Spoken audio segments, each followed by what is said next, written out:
Welcome back to Next Level Ophthalmology. Today is the fifth class of Orbit. I would like to begin this class by paying my respects to late Dr. A.K. Khurana, who has contributed so much in the field of ophthalmic education to undergraduates and postgraduates. I'm sure all of us have read at least one of his books during our career in ophthalmology. So today's topics are vascular lesions of the orbit and tumors. Let's begin the class with caroticocavernous fistula. It is an acquired abnormal connection between the cavernous venous system and the carotid arterial system. So it is an arteriovenous malformation. So based on where their connection is, we can have four types. This is known as Barrow's classification. So type A is a high flow system where there is a direct communication between the internal carotid artery and the cavernous sinus. Okay, type B is a connection between one of the dural branches of the ICA with the cavernous sinus. Type C is a connection between dural branch of the external carotid and cavernous sinus, whereas type D is a combination of B and D. So as you see, B, C and D are low flow systems, whereas type A is high flow. So what are the clinical features? There is usually a history of trauma or RTA in high flow fistula, whereas low flow fistula is usually spontaneous, seen in hypertensives and in elderly. There is proptosis with chemosis and total ophthalmoplegia with corkscrew vessels over the conjunctiva. This is very pathognomonic sign of CCF, and fundus examination will show you disc edema with engorgement of veins. So this disc edema might be bilateral because of the connection between the two cavernous sinuses. A thrill is felt and a bruise is heard on examination, and CT scan will show you a very non-specific but a very good important sign is a prominent superior ophthalmic vein. So along with this there can be engorgement of the muscles, so the muscles will also appear bulky, which will make you think that probably you are dealing with thyroid disease, but angiography will help you clinch the diagnosis. It might be MR or CT. So treatment involves endovascular balloon or coil. So let's start with orbital tumors. There are various types of orbital tumors. We'll begin with cystic swellings.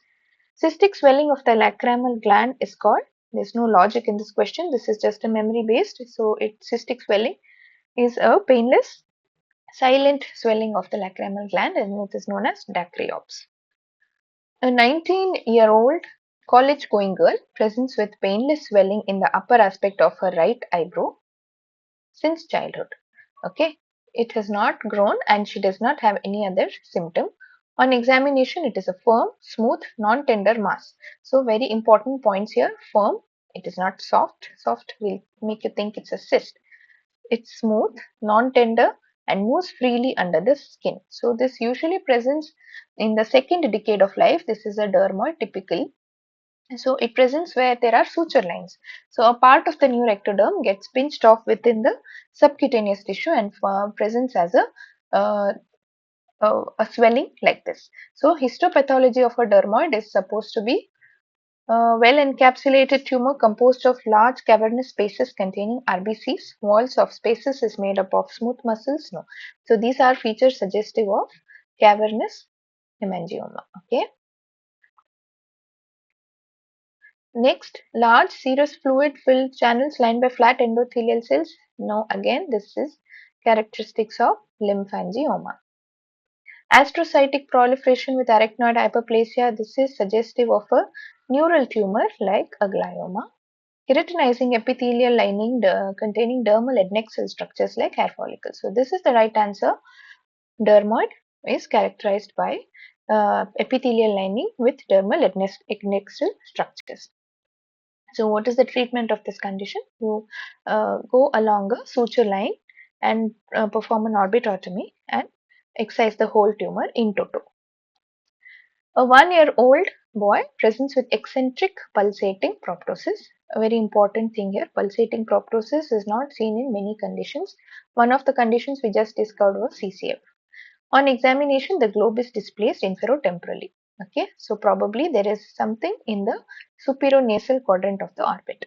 There is no bruit or thrill felt. The most probable diagnosis is, so among these four, the if you look one by one options, keratoconus fistula, the age, absence of bruit and thrill goes against it. So, again, orbital varix will not have a pulsating proptosis. Encephalocele or meningocele, they usually happen due to herniation of the meninges and a part of the brain through a pre-existing deficiency within the base of the skull, which then presents with encephalocele. So in this case, we have a more anterior, so probably the superior-nasal quadrant of the orbit, there is a deficiency. It is also seen congenitally in NF2, neurofibromatosis 2, when we have sphenoidal vein, there is dysplasia, and there is encephalocele causing an axial proptosis. Ethmoidal mucocele, the globe displacement kind of fits into it, but the pulsating proptosis doesn't. So mucoceles will not pulsate. So the right answer here is encephalocele. A 1-year-old boy. Okay, we just finished this. Okay, vascular tumors. There are 4 main types that I want you to understand. Orbital varices, these are not tumors or malignancies, they are just hematomas, that is normal cells present in an abnormal location. They may be present within the orbit and may be associated with, not always, eyelid and conjunctival varices. So even they are present, it's a giveaway diagnosis. The proptosis is usually intermittent and non-pulsatile, which increases in size with Valsalva maneuver and dependent head position. Treatment is with embolization and CO2 laser. Diagnosis is established with the help of MRI or a color Doppler, which shows you the flow within the tumor. Lymphangioma, again a hematomatous vascular malformation.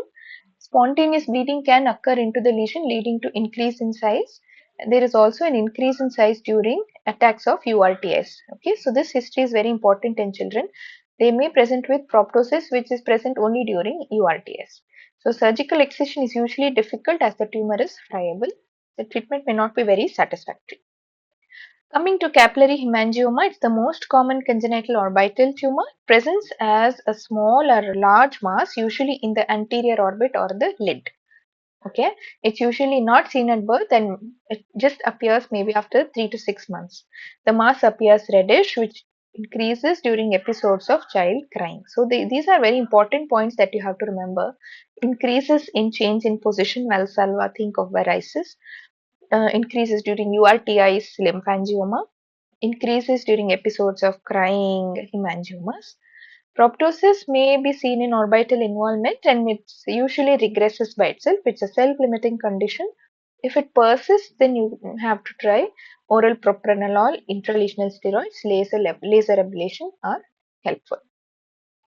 Coming to cavernous hemangioma, it is a commonest benign tumor among adults. It arises within the retrobulbar space and that's why it is difficult. It presents with deterioration of vision. There is slow progressive axial proptosis with visual loss and there might be disc edema and choroidal folds. So they may have gaze evoked amaurosis in the sense when you move your eyeballs, uh, there might be amaurosis or loss of vision as the tumor will be kinking on the eyeball optic nerve. So CT and MRI help you to clinch the diagnosis and it shows a well circumscribed intraconal lesion and surgical excision of the tumor is necessary and it's usually performed by lateral orbitotomy. Coming to lacrimal gland tumors, there are only 2 important ones I want you to know, pleomorphic adenoma and carcinoma. So adenoma is the benign variant and it's more common. It usually presents with eccentric proptosis because the lacrimal gland is present within the superior-temporal aspect of the orbit. The dystopia is usually inferonasal. We have discussed this many number of times now. More commonly involves the orbital lobe of the gland and on CT scan they appear very well encapsulated and excised through a lateral orbitotomy. Malignant transformation is extremely rare. Whereas lacrimal gland carcinoma, it is rare but with high mortality. It presents with pain, rapidly enlarging mass and restricted ocular motility. There might be associated bone erosion which is very characteristic of malignancy in the orbit. It has the propensity to invade the cranial cavity and excentration is needed. Okay. Okay, let's take a question at this point. A 45-year-old lady presents with painless mass in her left eye, noticed 3 months back. Okay, on examination, there is inferonasal dystopia and a firm mass in the superotemporal aspect of the orbit. Ocular movements, levo elevation partly restricted. CT shows a well encapsulated mass in the lacrimal region, indenting the orbital margin. So we are most probably dealing with pleomorphic adenoma of the lacrimal gland. So what's the question now? Histopathology of the lesion following excision is expected to show. So here they are testing whether we know the histopathology of the orbital tumor. So let's go one by one. Spindle-shaped cells arranged in ribbons and cords among a background of myxoid stroma. So this is usually seen in neurofibroma. So this is not the answer. Syncytial growth pattern composed of cells in indistinct cytoplasmic margins and psammoma bodies. So psammoma bodies should ring the bell. It is a meningioma. Undifferentiated pluripotent mesenchymal elements can have spindle cells or fibrovascular strands in stacked rhabdomyoblast. So whenever there is these words should catch your attention. Pluripotent, mesenchymal, undifferentiated, rhabdomyo. So this is usually seen in rhabdomyosarcoma. So again, this is not the answer. Mixed variety. So these words should catch your attention towards pleomorphic adenoma. Pleomorphic means many morphologies in one tumor. So mixed variety of cell morphology, proliferating benign epithelial cells in a stroma composed of cartilaginous, mucinous and osteoid. So let's go back to our histology and remember whenever these components are present, we call it as pleomorphic adenoma. So the answer here is D. Let's move on to neural tumors.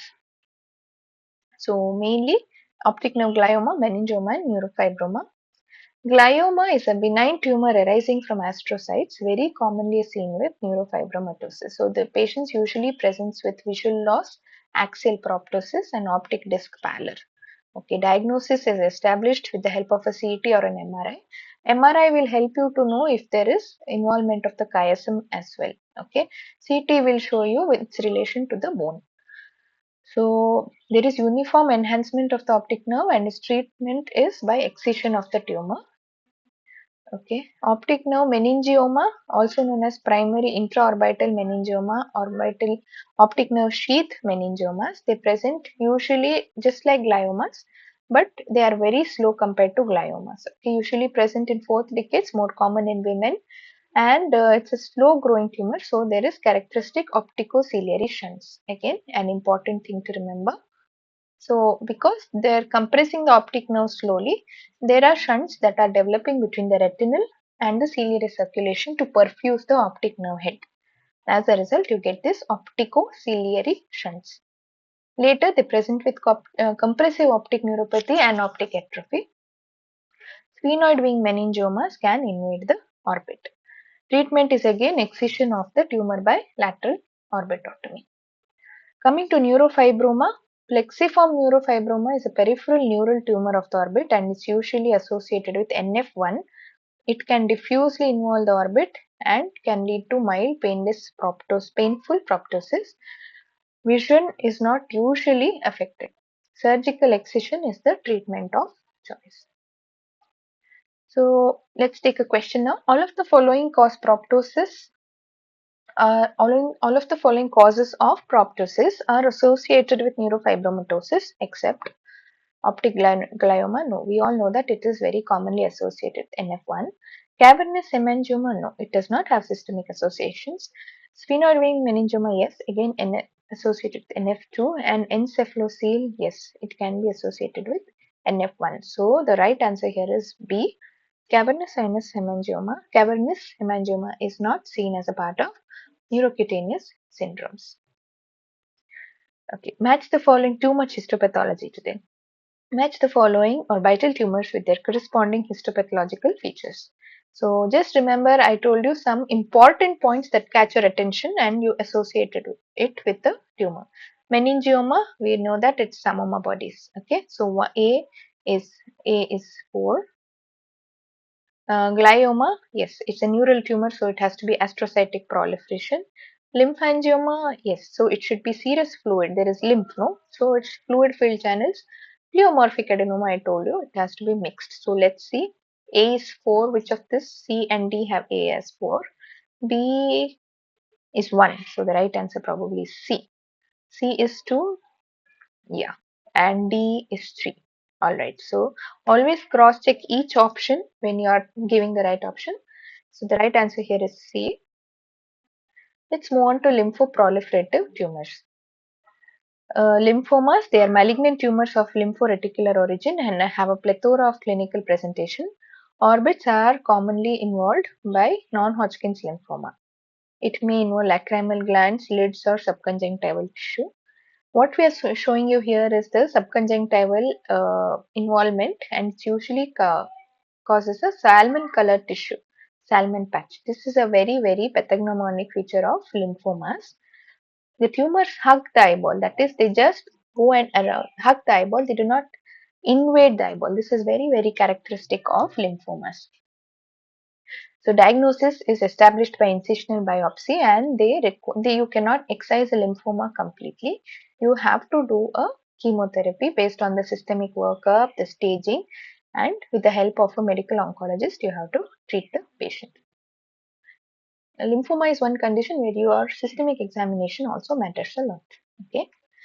Moving on to rhabdomyosarcoma, it's a highly malignant tumor, most common malignant primary orbital malignancy in children. Okay, so this is when we were studying for PG exam, this was a very important question for us. Most common primary orbital malignancy among children is rhabdomyosarcoma. But fortunately or unfortunately, the pattern of questions that you will be facing is changing. Okay, so you don't want to know what is common, what is not. So when you are presented with the case, you should know how to handle it. So that forms the basis of next.